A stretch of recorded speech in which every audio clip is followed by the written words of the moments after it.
नमस्कार. रेसिपी आणि गोष्टीमध्ये तुम्हा सर्वांचं पुन्हा एकदा अगदी मनापासून स्वागत आहे. आज आपण बनवणार आहोत इंडियन पास्ता. म्हणजे आपल्याकडे सगळं काही अगदी पूर्वीपासून आहे. फक्त आता आपण थोडं विसरभोळं झालेलं आहोत इतकं आणि आळशी झालेलो आहोत की आपल्याला पॅकेटमधलं डायरेक्टली खायला आवडतं, पण असं घरी बनवलेला ताजं पास्ता नको आहे. तर यासाठी आपल्याला चणे जे आहे ते छान 8-10 तास भिजवून घ्यायचे आणि चण्यातले जे हे आपण पदार्थ बनवतो तर याला वेगळ्या वेगळ्या भागानुसार वेगळं वेगळं नाव आहे. आमच्याकडे याला घणुले म्हणतात किंवा फळं म्हणतात.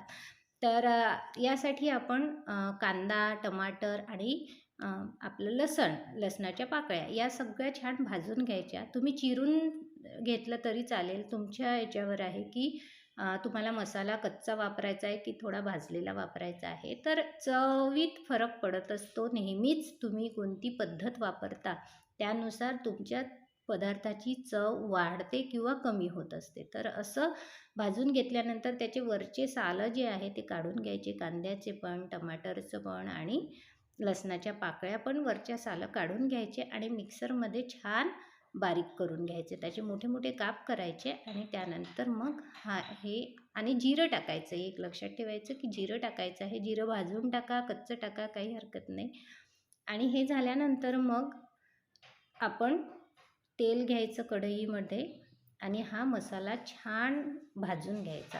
आता हा पदार्थ पूर्वापार आपल्याकडे बनत असतो, पण आता अशा जास्त बनवत नाही. आता यूट्यूबमध्ये बऱ्याच रेसिपीज आहेत याच्या, की जेव्हा कंटाळा आला असेल तेव्हा हा पदार्थ बनवा. तर म्हणजे जेव्हा जास्त आपल्याला श्रम करायचं नसेल, अगदी झटपट तयार होईल. पण झटपट वगैरे काही तयार होत नाही. वरण भात भाजी पोळी बनवायसाठी जेवढा वेळ लागतो तेवढाच वेळ हा पदार्थ बनवायला सुद्धा लागतो. पण असं आहे की एका पॉटमध्ये तुमचं पोट भरतं आणि शिवाय हेल्दी आहे आणि हेवी पण आहे. त्यामुळं तुम्हाला हे बनवल्यानंतर अजून दुसरा घाट घालायची काही गरज पडत नाही.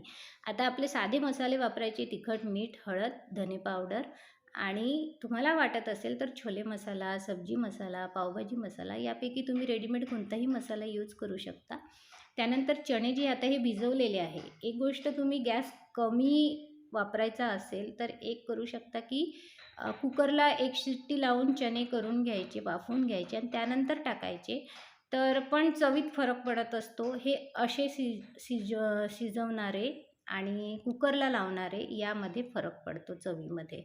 आता आपल्याला हे चणे शिजायसाठी मीडियम गॅसवर 20 ते 25 मिनटं आरामशीर लागतात. त्यामध्ये मधात काय करायचं, गरम पाणी करून ठेवायचं आणि त्यामध्ये गरम पाणी टाकायचं. छान चणे शिजू द्यायचे. मधामधात आपल्याला बघायचं आहे 10-10 मिनिटांनी की चणे किती शिजलेले आहेत. 10 मिनिटांनी ते थोडे जास्त शिजलेले राहतील. त्यानंतर मग आता अजून त्याला शिजायला 15 ते 20 मिनटं लागणार आहे. तर त्यासाठी आपण तेवढ्या वेळात आपल्या फळं जे त्यामध्ये आपण टाकतो, ज्याला आपण पास्ता म्हणतो, पास्तासारखीच मला वाटतं पास्तापेक्षा जास्त चविष्ट लागतात ते. तर ती आपण करून घेऊ. पास्त्याची कृती: कणिक घ्यायची, त्यामध्ये मीठ टाकायचं आणि ओवा टाकायचा आणि आपण पोळीसाठी जसं मळतो अगदी तसा गोळा मळायचा आणि त्याचे पोळी लाटून घ्यायची आणि तुम्हाला ज्या आकारात आवडते, तुम्हाला जर शंकरपाळ्यांसारखा आकार आवडत असेल तर तुम्ही तसे कापून घ्या. गोल कापायचे असेल तर गोल कापून घ्या. मी आपले दोन्ही कापते, गोल, छोटे, मोठे. सहसा गोलच कापते मी. तुम्हाला जसं आवडत असेल तसं कापू शकता तुम्ही, त्यात काही हे नाही आहे. आपली प्रत्येक पदार्थासोबत एक आठवण असते. माझी या पदार्थासोबतची आठवण अशी आहे की गोकुळ अष्टमीच्या दिवशी आमच्या घरी हे बनायचंच आणि त्याला घणुले म्हणतात. चण्यातले बनतात किंवा तुरीतले बनतात. तूर जी आहे म्हणजे तूर डाळ जी असते, डाळ करायच्या आधी. तर आजकाल कसं आहे, तुरी किंवा चणे, अख्खे चणे, अख्खी तुरी हे फार दिसायलाही मिळत नाही. डायरेक्ट त्याच्या डाळ झालेलाच फॉर्म आपण घरात वापरतो.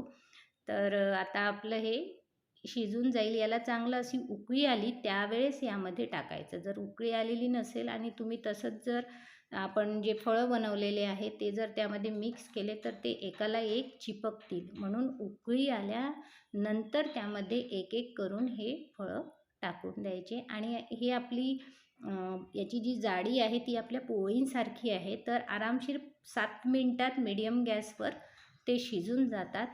आणि तुम्ही अजूनपर्यंत जर माझ्या चॅनलला सबस्क्राईब केलेलं नसेल तर चॅनलला सबस्क्राईब करा. अशा पारंपरिक रेसिपीज आणि चविष्ट आणि पौष्टिक ह्या रेसिपीज तुम्हाला माझ्या चॅनलवर मिळतील. तर कशी वाटली रेसिपी तेही सांगा. आणि तुमच्या भागात या रेसिपीला काय म्हणतात? आमच्या अमरावतीकडे तर याला फळं म्हणतात, घनुले म्हणतात किंवा शेंगोळे. शेंगोळे हा प्रकार थोडा वेगळा आहे. तर याला फळं म्हणतात बेसिकली. पुन्हा भेटूया अशाच एका रेसिपीमध्ये. तोपर्यंत नमस्कार.